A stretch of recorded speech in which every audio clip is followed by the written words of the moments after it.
پچھلے ایپیسوڈ میں یہ آپ نے سنا کہ حضرت پیر صاحب دامت برکاتہم اور ان کے ساتھیوں پر کس طریقے سے ایک مصیبت سامنے آ کھڑی تھی کہ وہ سفر سے واپس ہو رہے تھے اور راستے میں چٹانوں نے ان کا راستہ روک لیا۔ اب وہاں سے اس مصیبت سے وہ کیسے باہر نکلے تھے، اللہ تبارک و تعالیٰ نے ان حضرات کی کیسی مدد فرمائی، وہ انشاءاللہ اب آپ آگے سنیں گے۔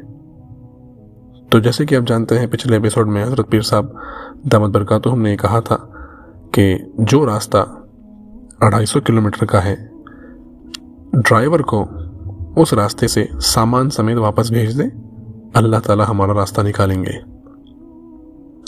اس کے بعد مولانا عبداللہ صاحب تھوڑی دیر کے لیے سوچتے رہے، بالآخر ڈرائیور سے کہنے لگے کہ جو کچھ حضرت فرماتے ہیں وہی کرو، اس میں خیر ہوگی۔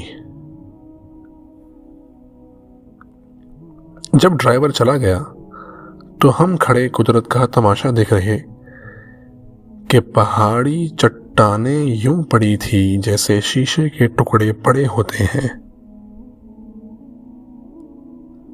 تقریباً 50 میٹر تک سڑک چٹانوں سے پر تھی۔ فقیر نے مولانا عبداللہ سے کہا کہ چلیں ہم ان چٹانوں سے گزر کر آگے نکلتے ہیں۔ مولانا نے پوچھا کیسے؟ فقیر نے کہا کہ جن کے عزم بلند ہوں اور حوصلے بڑے ہوں، چٹانیں ان کا راستہ نہیں روکا کرتی، وہ چٹانوں پر پاؤں رکھ کر گزر جاتے ہیں۔ یہ کہہ کر فقیر نے چٹانوں پر چڑھنا شروع کر دیا۔ مولانا عبداللہ اور ابو عثمان بھی پیچھے پیچھے تھے۔ مولانا عبداللہ اپنی داہنی طرف کے پہاڑ کو دیکھتے جا رہے تھے، یوں لگتا تھا کہ وہ گھبرا رہے ہیں کہ کوئی اور چٹان ہمارے اوپر نہ آ گرے۔ خیر، جب چٹانوں سے گزر کر آگے پہنچے تو دیکھا کہ وہاں پر بھی ٹریفک رکھی ہوئی ہے، لوگ پریشان کھڑے تھے۔ ہم نے جب آخری چٹان سے نیچے سڑک پر چھلانگ لگائی تو ایک آدمی بھاگا بھاگا فقیر کے پاس آیا اور کہنے لگا کہ شیخ آپ نے کہاں جانا ہے؟ فقیر نے کہا اینگرین۔ اس نے کہا کہ ہمارے پاس گاڑی ہے، اس میں جگہ ہے، ہم پکنک منانے کے لیے گھر سے چلے تھے، اب راستہ بند ہونے کی وجہ سے روکے کھڑے ہیں۔ آپ کو دیکھ کر ہماری مستورات نے تجویز پیش کی ہے کہ اگر یہ مہمان ہماری دعوت قبول کر لیں تو ہم یہیں سے نیچے اتر کر دریا کے کنارے کھانا کھا لیتے ہیں، پھر ان کو واپس بھی چھوڑ دیں گے۔ فقیر نے کہا بہت اچھا۔ اس نوجوان نے یوں اچھل کر خوشی کا اظہار کیا جیسے اسے مقصود حاصل ہو گیا۔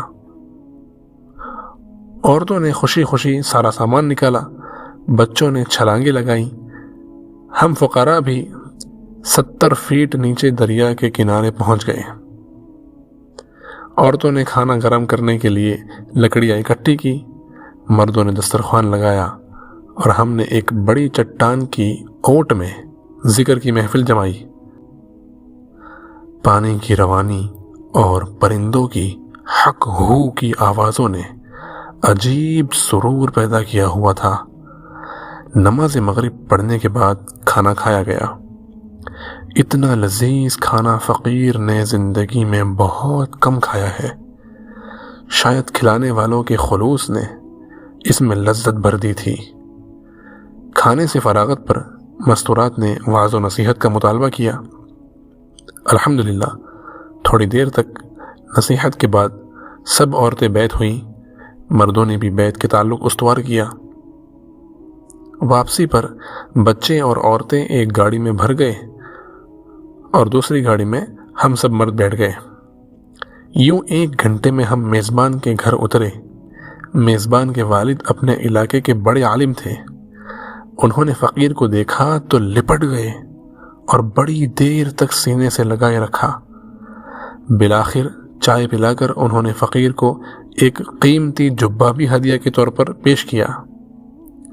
جب ہم گھر پہنچے تو اللہ تعالیٰ کا لاکھ لاکھ شکر ادا کیا جس نے سفر کو ہمارے لیے آسان کر دیا۔ جاتے ہوئے دعائیں بھی یہی کی تھی، اللہم ہون علینا سفرنا ھذا، اے اللہ ہمارے لیے اس سفر کو آسان فرما دے۔ رات کے 12 بج چکے تھے، جسم تھک کر چور ہو چکا تھا۔ نرم گرم بستر پر بیٹھتے ہی نیند آ گئی۔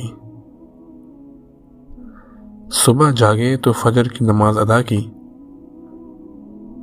کھڑکی کھول کر دیکھا تو سامنے برف پوش پہاڑ کی سفید چوٹیاں مسکرا کر دیکھ رہی تھی اور سعی جبلان کی یاد دلا رہی تھی۔ سعی جبلان جس کا تذکرہ آگے گزر چکا ہے، جس میں حضرت پیر صاحب نے ذکر کی محفل جمائی تھی، تو یہاں یہ تھا وہ واقعہ کہ اللہ تبارک و تعالیٰ نے حضرت پیر صاحب کی کیسی مدد کی اور وہ واپس اس مصیبت سے کیسے باہر نکلے۔ انشاءاللہ اگلی ویڈیو میں، اگلے ایپیسوڈ میں اس پر تذکرہ ہوگا کہ رشیا میں جو اسلام پر عمل کرنا مسلمانوں کے لیے مشکل ہو گیا تھا اور وہاں پر جو ظلم اور بربریت کے حالات آئے، اس میں دشمن نے کیسے سازش کر کے کیسے فتنہ پھیلایا تھا، اس پر انشاءاللہ آپ کے سامنے باتیں رکھی جائیں گی۔